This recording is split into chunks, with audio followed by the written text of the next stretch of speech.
how to use the iMovie trailer, but I want to explain to you why we came up with this project of creating iMovie trailers. It's not exactly our first idea when we wrote the grant, because that evolves over time. Like I said, we wrote this grant, submitted it almost a year ago. So at that time, I had heard a man speak named Dan Meyer. You guys heard of Dan Meyer? Really young guy, math teacher, really passionate about teaching math. Teaches math in ways I wish I would have been taught math very differently than what we see in a traditional classroom. So I heard him speak about if his students are not perplexed, aren't excited or wondering, want to know the answer to a math problem, then the way he feels in his classroom is not the right problem. They should be so intrigued by the problem that they want to get to the answer. So what he has done is started creating these math tasks, and you're going to hear a lot more about math tasks with Common Core being implemented, because that's a lot of the type of problems we want students to do are actually tasks. There's a problem with calling them problems. Who wants to go through any kind of problem in our personal life or anything? So you're going to hear a lot about math tasks. So he's created these 3-act math tasks.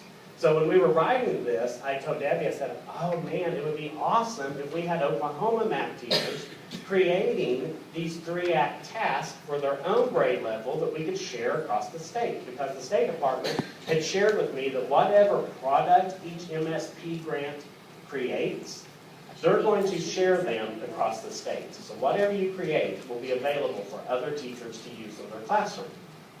So I thought this would be awesome, because what I saw him do intrigued or perplexed me. It made me want to know what the answer was. So he takes his regular math book, and he takes the word problems that are in that math book, and then he creates a video from that word problem. He actually sets up the situation that the word problem is describing and videos it. And he said that's how he spends every day of his planning time, is that he is out with his video camera.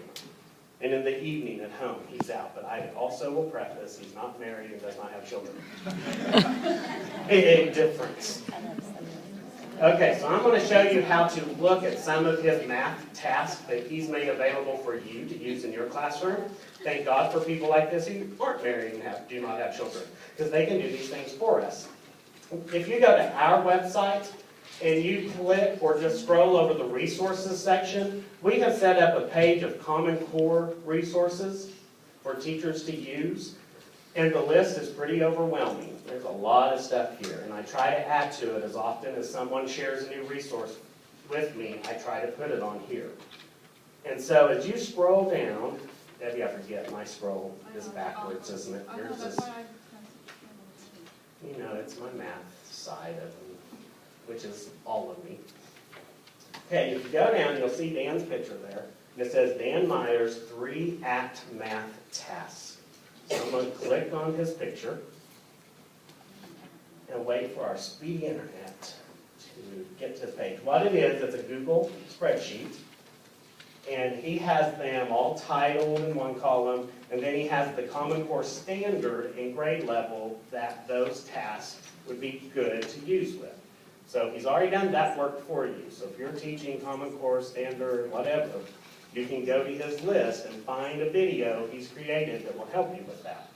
Oh yeah, let's me log in.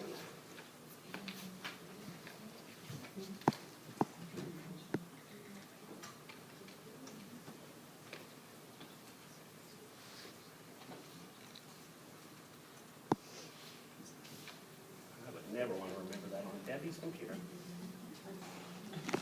Stealing all my awesome stuff I have in Google Docs.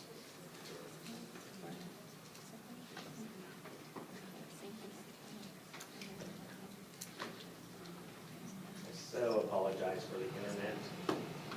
I wish Al Gore would have done a much better job when he invented it.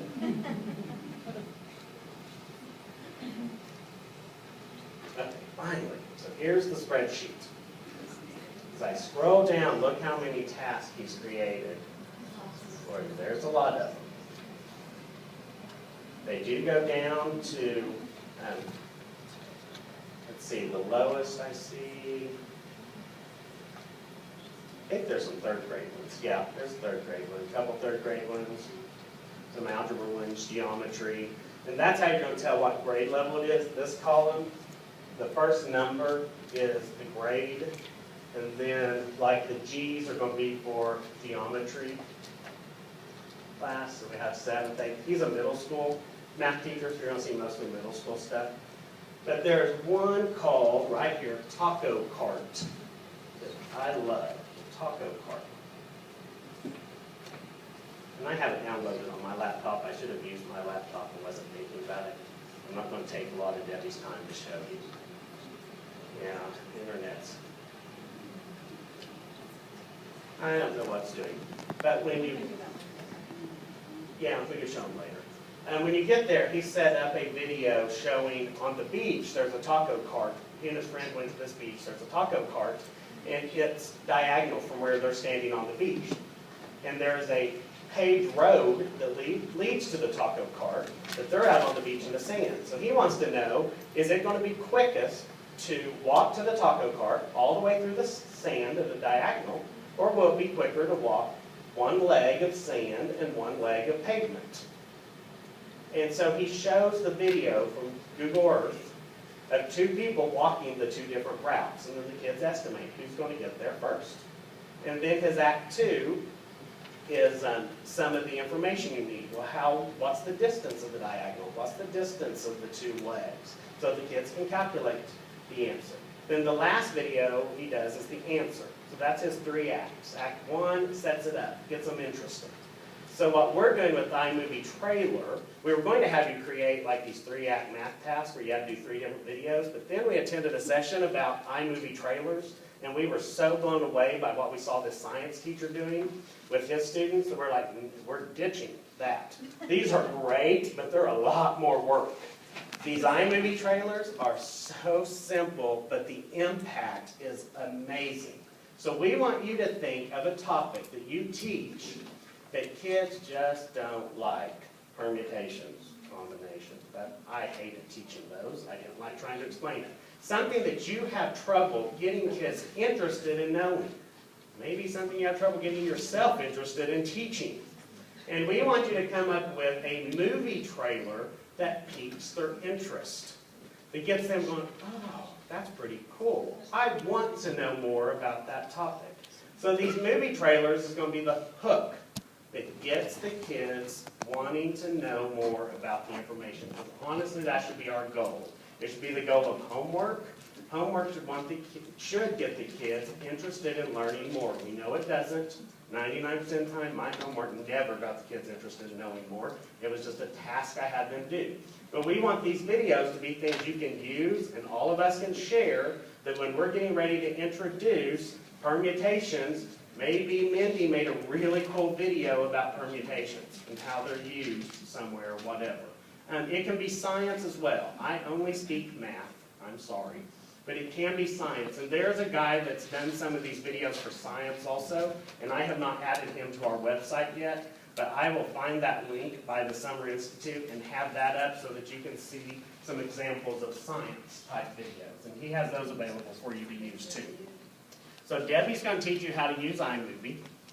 And I want you during the Summer Institute to be thinking, what kind of video do I want to create to introduce whatever